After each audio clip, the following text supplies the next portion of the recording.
This is serious. The integrity of our election process and the sanctity of the ballot is at stake. Is there voter fraud going on in Lee County ahead of next month's primary vote? Fort Myers City Councilman LaVon Sims is up for re-election, and he's concerned with the number of absentee ballots requested for the upcoming primary. 4 in Your Corner's Christy Diamond joins us now with details of his allegations and what his opponents have to say about them. Christy? Patrick, Sims held a news conference today saying there's a sudden high interest in the Ward 3 race. He's claiming there's something fishy going on. But his opponents, well, they're telling a different story. We believe, we'll always believe, that something shady is happening in this election. Councilman LaVon Sims and his attorney claim there's been an unusual and suspicious spark of interest in the Ward 3 primary election.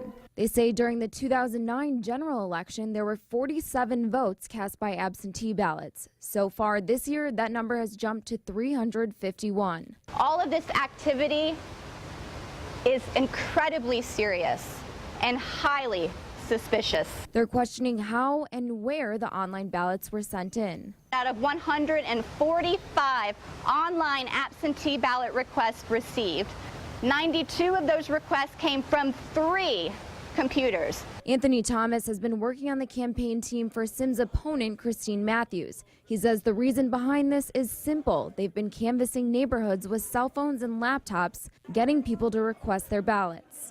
I can have you all to our office, and I can show you every person who did an absentee ballot request. We did it multiple ways. I went to the Lee County election supervisor to see what she has to say about it. Is there voter fraud right now in Lee County? We don't think so. I really think it's basic grassroots. I don't think there's anything cagey going on, but we're definitely going to make sure that that doesn't happen.